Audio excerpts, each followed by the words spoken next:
Assalamualaikum warahmatullahi wabarakatuh.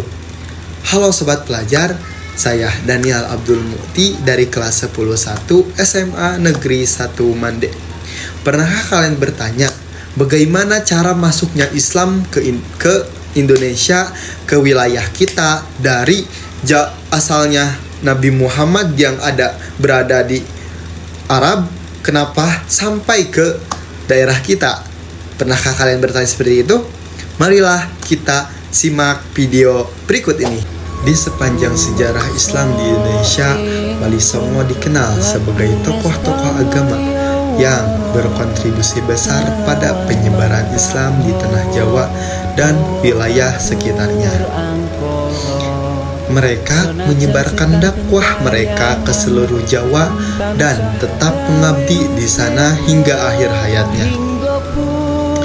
Dalam bahasa Jawa, Wali Songo berarti wali yang 9, menandakan jumlah para wali yang ada itu 9. Namun, ada pendapat lainnya yang mengatakan bahwa Songo atau Sanga adalah turunan dari bahasa Arab sana yang berarti mulia.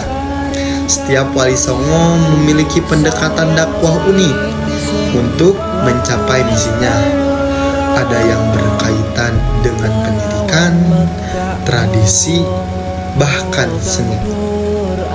Strategi Wali Songo berhasil yang membuat masyarakat Jawa secara bertahap itu menerima agama Islam dan belajar tauhid tentang Islam dari Wali Songo. Banyak dari mereka akhirnya memilih mengucap 2 kalimat syahadat. Yang pertama yaitu ada Sunan Gersik. Nama aslinya adalah Sunan Maulana Malik Ibrahim. Tahun lahirnya yaitu tidak diketahui. Sunan Gersik bermukim di Gersik untuk menyiarkan ajaran Islam hingga akhir hayatnya. Pada tanggal 12 Rabiul Awal 822 Hijriah bertepatan dengan 8 April 1419 Masehi dan dimakamkan di Desa Gapura, Kota Gersik. Ia adalah seorang ahli tata negara yang menjadi penasehat raja, guru para pangeran dan juga dermawan terhadap fakir miskin. Makamnya banyak dijarahi masyarakat hingga sekarang. Sunan Gersik dianggap sebagai penyair Islam pertama di tanah Jawa, sehingga dianggap sebagai ayah dari Wali Songo. Berdasarkan silsilahnya, Sunan Gersik merupakan keturunan ke-22 dari Nabi Muhammad SAW melalui Siti Fatimah yang menikah dengan Ali bin Abi Thalib. Sunan Gersik merupakan bapak dari Sunan Ampel. Selain itu, beliau juga merupakan kakak dari Sunan Bonang dan Sunan Derajat. Yang kedua yaitu ada Sunan Ampel. Nama aslinya adalah Raden Rahmat yang lahir di kerajaan Champa, Vietnam. Ia adalah putra cucu Raja Champa. Ayahnya bernama Ibrahim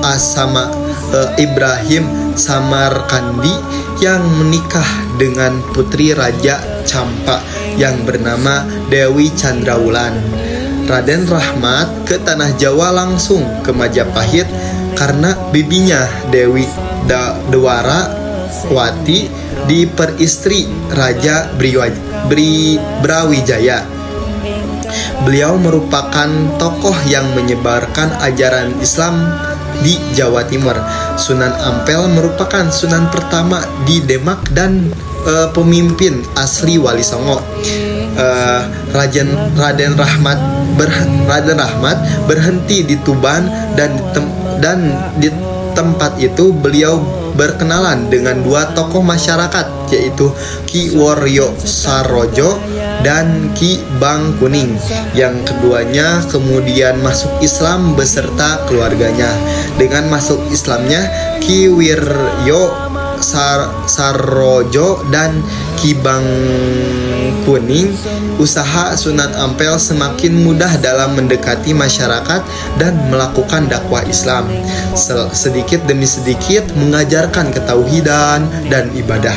Sunan Ampel wafat pada tahun 1406 Masehi. Beliau dimakamkan di Komplek Masjid Ampel, Surabaya. Sampai sekarang makam beliau banyak dikunjungi para penjarah dari berbagai daerah di seluruh pelosok Indonesia. Dan yang ketiga yaitu ada Sunan Bonang atau Mahdum Ibrahim. Sunan Bonang adalah putra dari Sunan Ampel dari istri yang bernama Dewi Chandrawati, dikenal sebagai ahli ilmuwan, ahli ilmu kalam dan ilmu tauhid. Maulana Mahdum Ibrahim banyak belajar di Pasai. Kemudian sekembalinya dari Pasai, Maulana Mahdum Ibrahim mendirikan pesantren di daerah Tuban. Santri yang belajar pada pesantren Maulana Mahdum Ibrahim ini berasal dari seluruh penjuru daerah di tanah air. Sunan Bonang meninggal pada tahun 1525 dan dimakamkan di Tuban, daerah pesisir utara Jawa yang menjadi basis perjuangan dakwahnya. Semasa hidupnya, Sunan Bonang kerap berdakwah melalui kesenian agar bisa menarik masyarakat Jawa untuk memeluk agama Islam. Pernah mendengar lagu Wijil atau Tombo Ati yang dipopulerkan oleh Opik? Nah, kedua lagu tersebut adalah hasil karya Sunan Bonang untuk menambah unsur Islami dalam lagu-lagu yang digubahnya. Sunan Bonang memasukkan rebab dan bonang sebagai pelengkap dari gamelan Jawa. Oleh karena itu sebabnya ia mendapatkan julukan Sunan Bonang. Selain itu juga ia mempunyai keunikan dalam berdakwah dengan cara mengubah nama dewa dengan nama-nama malaikat sebagaimana yang dikenal dalam Islam. Hal ini dimaksudkan sebagai upaya persuasif terhadap penganut ajaran Hindu dan Buddha yang telah lama dipeluk sebelumnya. Dan yang keempat yaitu ada Sunan Derajat atau Raden Qasim. Selain Sunan Mahdum Ibrahim atau Sunan Bonang, Raden Qasim yang juga putra dari Sunan Ampel dikenang oleh masyarakat di seluruh tanah air sebagai Sunan Derajat. Dalam misinya untuk menyebarkan agama Islam di Indonesia, ia menggunakan kegiatan sosial sebagai ujung tombaknya. Ia berdakwah di daerah Derajat, Kecamatan Paciran, Lamongan. Ia mempelopori penyantunan anak-anak yatim dan orang-orang sakit.